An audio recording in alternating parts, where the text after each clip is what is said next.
जब केदारनाथ में रात को एक साधु को दिखे साक्षात महादेव। सीसीटीवी कैमरे में कैद हुई घटना देखकर मचा हाहाकार। दोस्तों, केदारनाथ को महादेव का घर माना जाता है। भक्तों का मानना है कि केदारनाथ एक ऐसी जगह है जहां महादेव सबसे ज्यादा भक्तों को दर्शन देते हैं और भगवान ने ऐसे ही अपने एक सच्चे भक्त को साक्षात दर्शन दिए हैं। दोस्तों, आज हम आपको एक ऐसे साधु की कहानी बताएंगे जिसने महादेव की एक झलक के लिए अपना सब कुछ छोड़ दिया और महादेव की भक्ति के रास्ते पर निकल गया। तो आगे बढ़ने से पहले सभी महादेव के सच्चे भक्त कमेंट बॉक्स में हर हर महादेव जरूर लिखें और चैनल को सब्सक्राइब जरूर कर लें। मिथुन उत्तर प्रदेश के वाराणसी का रहने वाला था। जब वो छोटा था तब से ही वो महादेव का बहुत बड़ा भक्त था। उसकी माँ ने उसे बताया था कि जब उसने जन्म लिया था तो वो बहुत बीमार था और डॉक्टर ने उन्हें जवाब दे दिया था कि उसका बचना नामुमकिन है। तब उन्होंने महादेव की बहुत आराधना की और भगवान ने उन्हें उसे सही सलामत वापस लौटा दिया। मिथुन के लिए महादेव ही उसकी दुनिया बन चुके थे।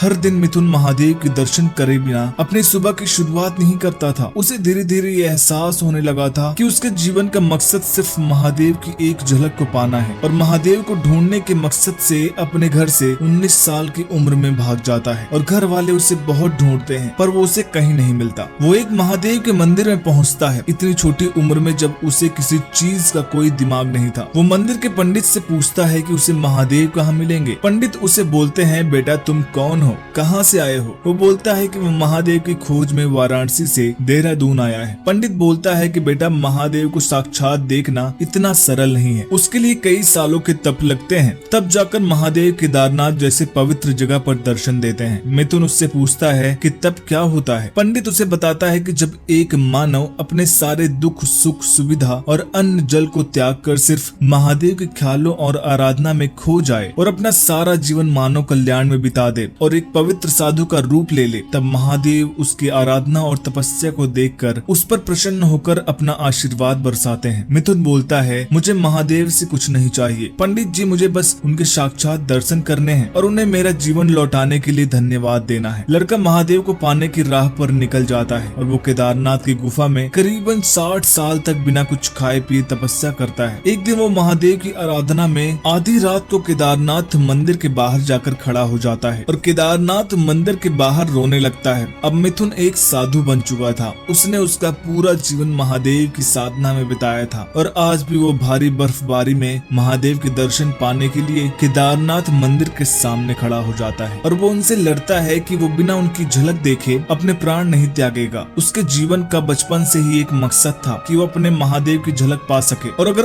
उसको उसके लिए 1000 साल भी बिना कुछ खाए पिए तपस्या करनी पड़े तो वो भी करेगा। और वो वहाँ ही महादेव से लड़ते लड़ते सो जाता है। सुबह मंदिर में पंडित जी आते हैं और मंदिर का द्वार खुलता है और मंदिर का द्वार खुला तो देखकर चौंक जाते हैं कि ये कैसे संभव है और वो मंदिर के बाहर सोए हुए साधु को यानी कि मिथुन को जगाने लगते हैं और उससे पूछते हैं कि क्या उसने मंदिर का द्वार खोला है, वो कहीं साधु के रूप में कोई चोर तो नहीं है। वो साधु का सच पता करने के लिए मंदिर का कैमरा चेक करते हैं, जिसे देख न सिर्फ केदारनाथ के पंडित बल्कि स्वयं साधु भी पूरी तरह से चौंक जाता है। रिकॉर्डिंग में दिखता है कि महादेव को पुकारते पुकारते साधु केदारनाथ के बाहर बेहोश हो जाता है। उसके बाद वो अपने आप बेहोशी की हालत में खड़ा हो जाता है और उसे मंदिर का द्वार खुला मिलता है। वहाँ उसे बहुत सारे फल दिखते हैं। वो फलों को खाता है और महादेव की आरती करता है और अपने आप कुछ समय बाद मंदिर से बाहर आ जाता है और मंदिर के बाहर फिर से सो जाता है। उसके बाद मंदिर में से एक लड़का आता है। लड़का स्वयं महादेव का रूप लग रहा था। उसकी सुंदर आंखें जिसे देखकर पंडित भी चौंक गए थे कि ये लड़का कौन है और जो मंदिर में से आ रहा है। उसे पहले कभी केदारनाथ में किसी के द्वारा देखा भी नहीं गया था। फिर वो लोग देखते हैं कि वो लड़का साधु को एक चादर उड़ा रहा था और साधु के सर पर हाथ फेर रहा था। साधु उसे एक झलक में देख ही समझ जाता है कि वो कोई और नहीं बल्कि उसके महादेव है और वो उन्हें देख अपने मन में ही महादेव का बहुत धन्यवाद करता है और वहाँ पर खड़े सभी लोग उस साधु का आशीर्वाद लेते हैं कि वो बहुत महान है जिसे महादेव स्वयं ने दर्शन दिए हैं। दोस्तों, आपको ये महादेव का चमत्कार कैसा लगा हमें कमेंट बॉक्स में जरूर बताइएगा और वीडियो पसंद आए तो वीडियो को लाइक करिएगा, शेयर करिएगा और चैनल को सब्सक्राइब करना मत भूलिएगा। हर हर महादेव।